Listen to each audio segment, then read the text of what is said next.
Hello, Krista, my gorgeous darling. How are you?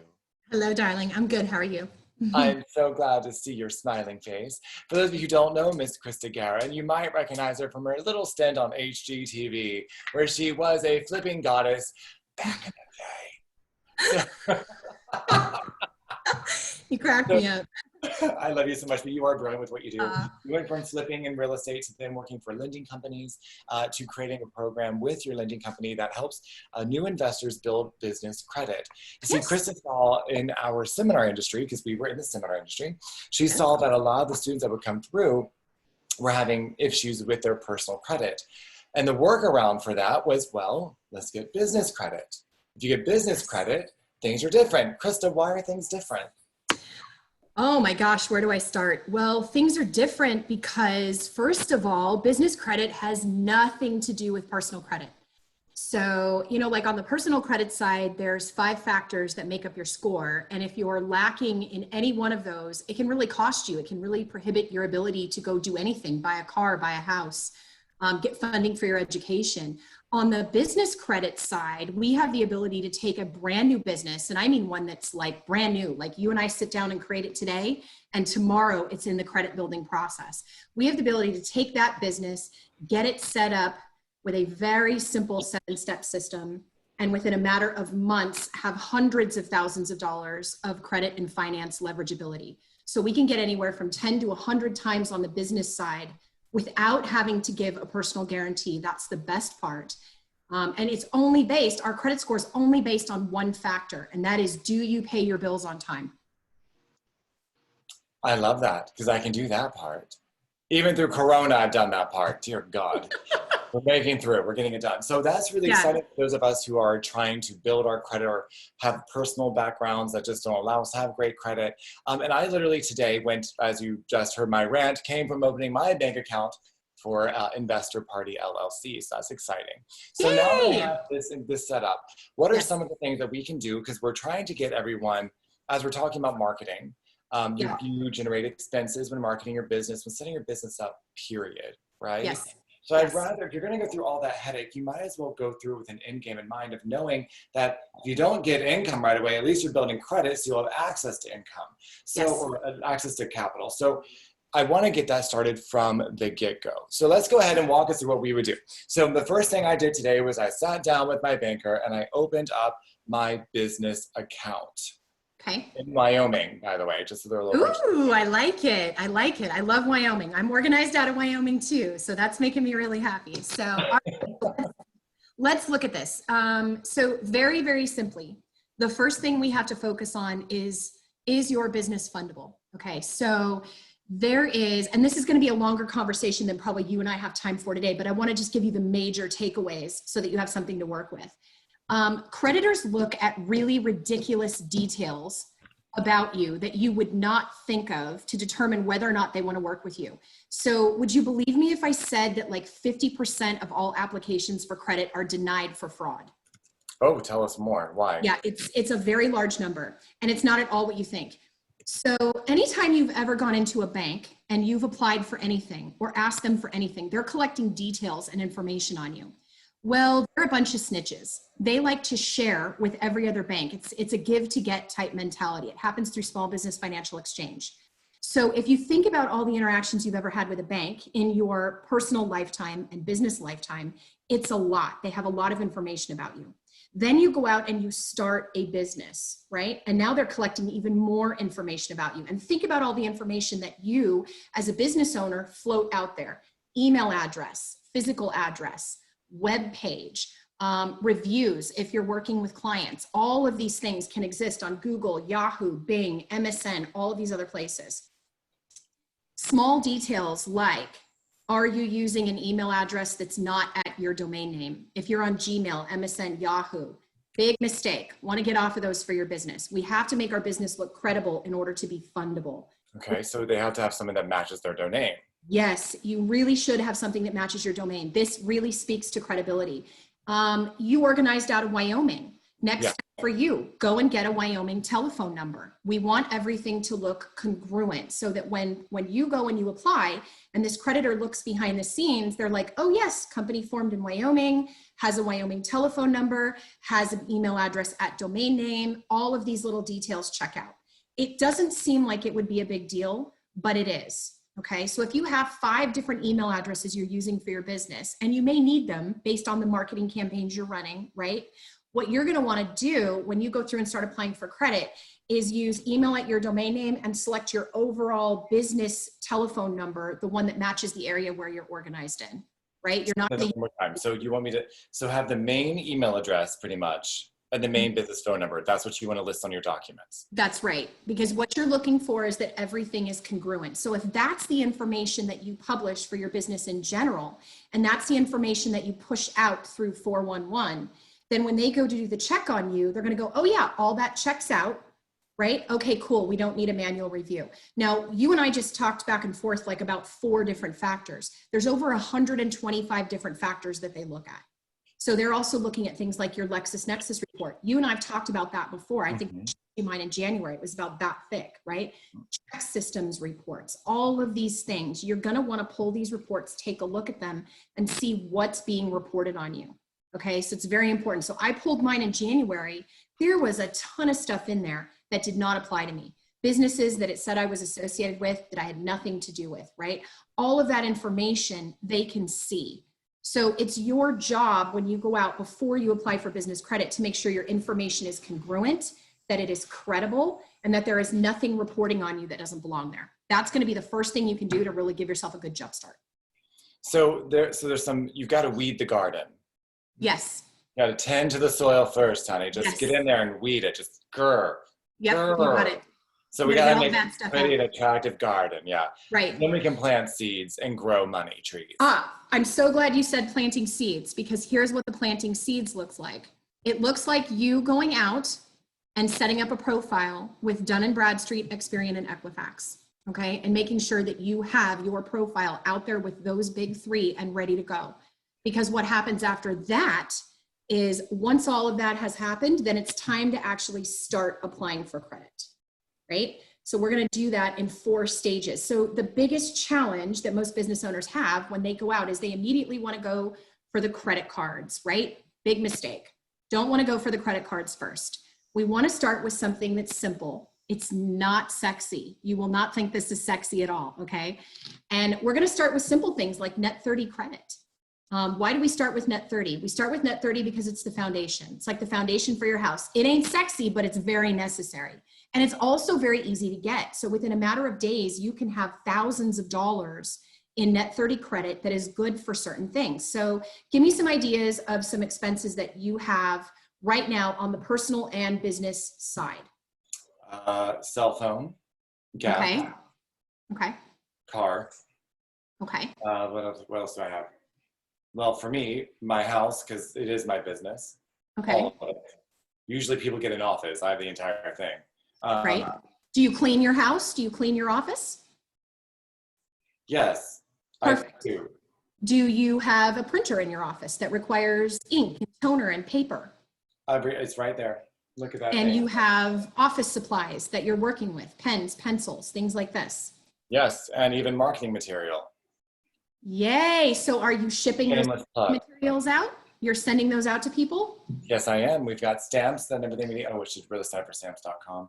Yeah. Perfect. Perfect. So this is perfect. This is perfect. These are all things that you can use net 30 credit to purchase. Now you're saying net 30 credit. Go ahead and explain what that is. Net 30 credit. Okay. So think companies like, I'm going to drop you one that you'll probably recognize, Uline or Granger. Okay. So think companies, you go in, you look at a product catalog, you order something, they send it to you, and you pay the bill 30 days later. So you actually have a 30-day grace period to pay the bill. You don't pay them in advance and you don't pay right away. Okay. That's your beginning building block for credit, right? So what I tell people is stop paying for your cleaning supplies, your paper supplies, stop paying for all that stuff on the personal side. Get out there, open a net 30 account, order these things, take the benefit of the tax write-off in the business, and watch as that company reports back to the business bureau and you start to build a paydex score. Once you have about 3 trade lines reporting, then it's time to move into our next round. And our next round is going to be something that's super applicable to every single one of us who's investing in real estate, like the ability to purchase materials for your renovations on a commercial account, right? So how awesome would it be to be able to walk in and drop a $30,000 order or a $20,000 order and know that the bill's going to come 30 days later, and then you're going to go ahead and pay it. So you don't have to necessarily go out now if you're raising gap funds for your deals and include the materials cost in your gap funding, because that doesn't help you build business credit. When you run it through the commercial side, again, you still get the benefit of the write-off, but it's helping you with the paydex score. So you drove around in a vehicle today, right? You put gas in that car. You put tires on that car. You do oil changes on that car. That should all be running through a fleet account. That's our next step, is we want to make sure that the car we're driving around in, that we have the ability to maintain that vehicle through the business. Just one more example of how we want to get away from personal. So we go for fleet kind of like round 3. So once we've got net 30 lines reporting and we've got vendor lines reporting, think big companies like Lowe's and Home Depot. Then we go in and start looking at, well, gosh, I might need a new truck for my real estate business. Great. Let's get you financed into one through the business. No personal guarantee. Let's get you fleet cards so you can buy tires, take care of oil changes, and do gas, right? All 3 of those things before we ever get to the Visa and MasterCard side. But if we do them in that order, then when we get to Visa and MasterCard, it becomes so much easier, because then when they go to pull the business credit report, which, by the way, I can pull your business credit report. You can pull mine. You can pull anybody. And I tell people, if you're going to go into a joint venture deal with someone, pull their business credit. Just let them know it's something that's out there and visible, right? Get an idea of who you're working with. So if you go through and complete these steps and you've got a healthy commercial credit profile, how much better do you look to a potential partner when you sit down to the table to start to negotiate what you're going to get paid in any type of a deal? You look a lot more credible, right? A great way of actually assessing risk of people you want to go into business with. Not to say they have to have a perfect business score, because let's be honest, a lot of us starting off don't have it, and a lot of people don't know this, but at least you can make the judgment on, okay, well, they have not been making payments in the past, or say that, so you can ask questions. Why did you make these payments for 3 months? Right. Oh, right. You had to lay off everybody for COVID. I understand. I went through the same thing. Now it makes sense. Or, right. Oh, you were going through a divorce, so you had to restructure things. Okay, now I know that's. Or, oh, you're irresponsible with money. I'm not going to do it. Or I'm going to charge you a higher interest or get more out of the deal. So doing that type of due diligence is very, very, very helpful. I didn't know you could do it. Where do you pull that from? Well, you can pull them from Dun & Bradstreet. You can pull them from Experian. You can pull them from Equifax. You can pull them from anywhere. That's something that we can assist with as well if you wanted help with this, right? So once you're done, if you work this system correctly, you literally have unlimited potential as to how much credit you want to build. I have clients that build out $3,000 worth of net 30 credit, and I have clients that build out 20,000, because that's where they need it. So when you look at this, you think 4 different types of credit and finance, but customize it to you and your individual business as to how much credit you need in any one of those areas. Here's where it gets exciting. If you do this correctly, something that could take 3 to 5 years can be done in 6 to 8 months. And when you're done, if you have healthy credit on the personal side, which some of us do, some of us don't, right? But if we have healthy credit there and we have healthy commercial credit, we then have something called a FICO Small Business Scoring System score, or FICO SBSS. You may have heard me say that once before. That means I'm in a position to now go talk about getting an SBA loan for my business, which is something that every single one of us who's investing should explore at some time in our lives, because let's face it, we're always trying to find ways to expand, and we should always be hunting money. So I tell people, get started building your business credit as fast as you can, because the limits are 10 to 100 times higher than what you can build out on the personal side. It's just simply not possible to build those limits out. Like, we have clients that we've helped get $750,000 in less than a year, right? We've taken them from no credit to $750,000. Could you do that with someone on the personal side? No way. No way you're taking them from nothing to $750,000, because part of the factor of that credit score for personal is length of credit history. It would take years and years and years and years to do that. So we can do something that has a much larger limit. We can do it where it's only based on one factor. We can do it in a fraction of the time. and we get the benefit of getting out of that 1 in 7 get audited on the personal side, right? Versus 1 in 50 on the business side. And just like we don't do real estate in our personal name, we shouldn't run our finances that way either. So we get that separation, which gives you good protection for liability. So it's really, there's no downside to doing this. It's interesting that you say that, because one of the things to explain why it's easier for you to get commercial credit faster. Well, let's take a look at the examples that Krista used. You have your gas, you have your car, you got your laundry, soap, and everything that goes with it, right? But to an individual, that is a liability. That's an expense. It comes out of my pocket. Versus it would be something like supplies for a business. That's money coming into my pocket. So where my car is a liability to me as a person, for my business, it's an asset. So we're converting our personal liabilities into business assets. Well, now that we have assets that are owned by a business or controlled by a business, now the bank can say, oh, you've got something we can collateralize and we can see that's tangible. Now you're worth this much more. It just is how you reposition things. So when you're trying to think, if debt or money is your obstacle in what you're trying to build your business, it's not about you. You have to remember, it's got to be about your business. And that's going to make the biggest difference for you. I love that. I love what you just said about taking personal liabilities and converting them into business assets. That is pretty smart sometimes. I had water. Oh, smart and gorgeous. We can't all be smart and gorgeous. No, but that's perfect. Personal liabilities into business assets. Yes, that's 1,000% true. We should go on the show together. Let's go on the road. Well, we can't go on the road. It's COVID. Well, we talked about it. We talked about doing that. Let's have some fun with this. Why not? Oh, yes. So, Bo, do you have any questions for Krista? Does it matter how many people are in your business? No, it actually doesn't, because again, it's not based on any one person. We're using the business's employee identification number, the EIN number, in order to secure the money. So you can have 50 people in there. That's not going to help or hurt you at all. What about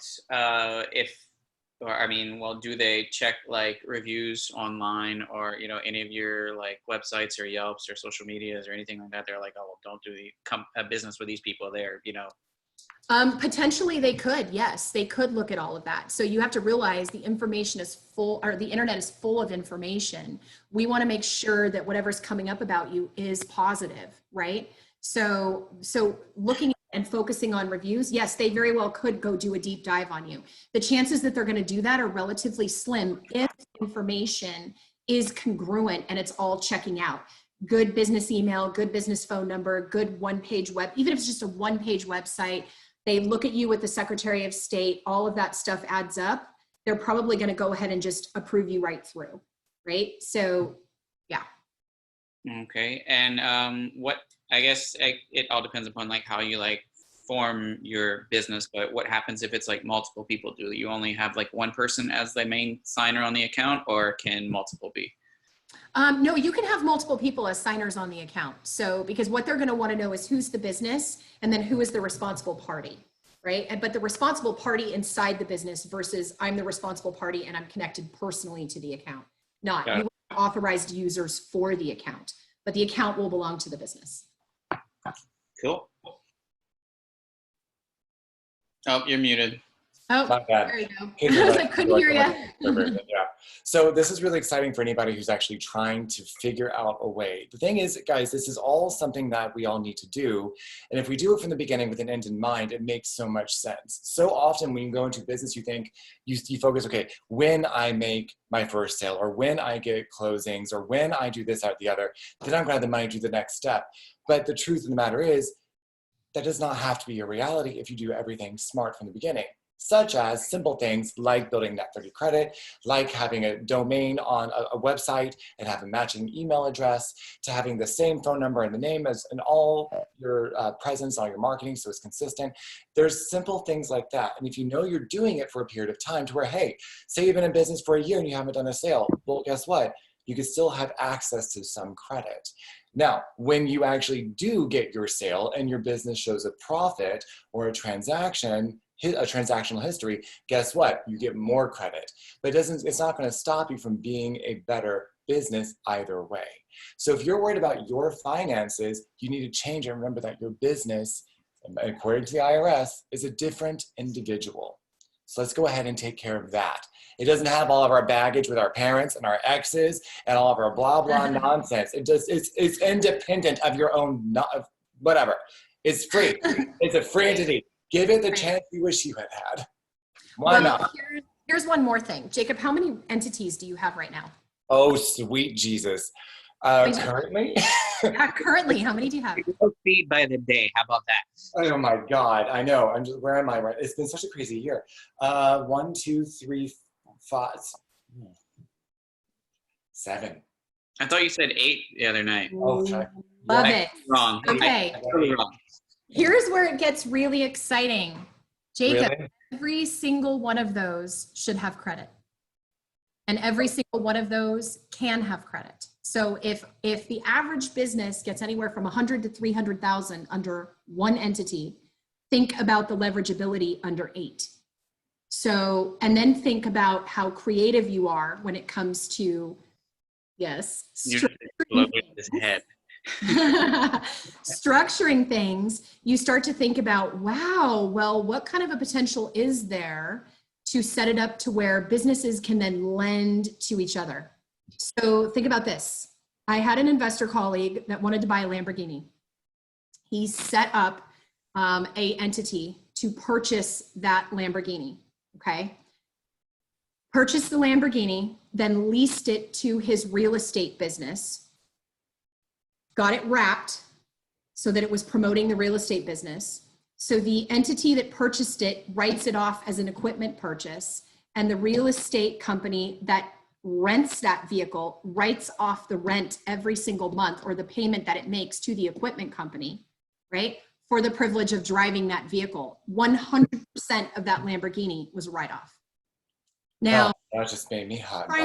If you can finance a vehicle, once you have business credit, now start to think about how previously that vehicle would not have been 100% write-off, but now it can be. You have multiple real estate entities. Every single one of them should have business credit. That's so exciting. And it's interesting because as you, if you go through LLCs and you have to get rid of them as time goes on because you're doing that type of transaction, that's okay. It's still attached to you in some way. We'll talk about that some other times. No, you've got to go. Something else that's also interesting, nonprofits also have EINs. So whether they're tax exempt or not is kind of a benefit, though you can look at, but it's also something nonprofits can make loans. So this is something else we're going to discuss and look into more as we go, but we're all going to start building our business credit and taking a chance on ourselves and giving ourselves the leg up that we need, that we never knew we could, and see what goes on. Krista, thank you so much for coming on and chatting with me. Thank you. So glad, and I'm sure that our students are going to love it. Love you. We'll talk to you later. Bye, honey. Bye.